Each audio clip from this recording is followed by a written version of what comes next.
পাহাড় ধসের কারণে বিল্ডিংয়ের ওয়াল ভেঙে বিল্ডিংয়ের চাপার তলে নিচে পড়ে যায়। পরবর্তীতে দেখি স্বামী স্ত্রী দুজনেরই আমরা মৃতদেহ উদ্ধার করি।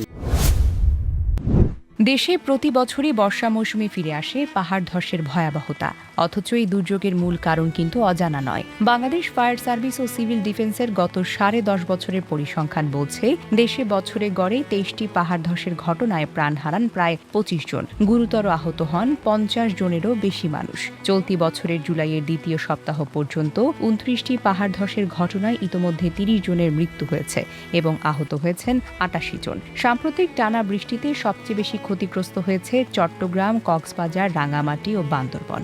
সংসদে দেওয়া তথ্যে দুর্যোগ ব্যবস্থাপনা ও ত্রাণমন্ত্রী জানান, এসব এলাকাতেই সর্বাধিক প্রাণহানির ঘটনা ঘটেছে।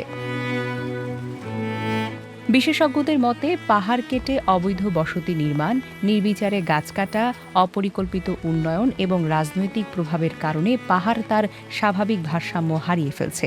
ফলে ভারী বৃষ্টির সময় সহজেই ধসে পড়ছে পাহাড়ের ঢাল। ফায়ার সার্ভিসের সাবেক মহাপরিচালক ব্রিগেডিয়ার জেনারেল আলী আহমেদ খান বলেন, পাহাড় মানুষের স্থায়ী বসবাসের জায়গা নয়, কিন্তু প্রশাসনিক শিথিলতা ও প্রভাবশালী মহলের সহযোগিতায় ঝুঁকিপূর্ণ এলাকাতেই গড়ে উঠেছে নতুন নতুন বসতি। চট্টগ্রামে সবচাইতে বেশি পাহাড় ধসের ঘটনা ঘটে। জেলা প্রশাসনের তথ্য মতে অন্তত 25টি পাহাড়কে ঝুঁকিপূর্ণ হিসেবে চিহ্নিত করা হয়েছে, যেখানে 1 লাখেরও বেশি মানুষ বসবাস করছেন। তাদের অধিকাংশই নিম্ন আয়ের হওয়ায় বিকল্প আবাসনের অভাবে জীবনের ঝুঁকি নিয়ে পাহাড়ের পাদদেশে থাকতে বাধ্য হচ্ছেন। পরিবেশবিদ ইকবাল হাবিবের মতে, ঝুঁকিপূর্ণ বসতি সরিয়ে নেওয়া, পাহাড় কাটা বন্ধ করা এবং পাহাড় ব্যবস্থাপনা কমিটির সুপারিশ দ্রুত বাস্তবায়ন না করলে প্রতি বছরের মতো ভবিষ্যতেও একইভাবে প্রাণহানি ঘটতেই পারে। প্রশ্ন একটাই, কারণ যখন সবার জানা, তখন আর কত প্রাণ হারালে কার্যকর পদক্ষেপ নেওয়া হবে?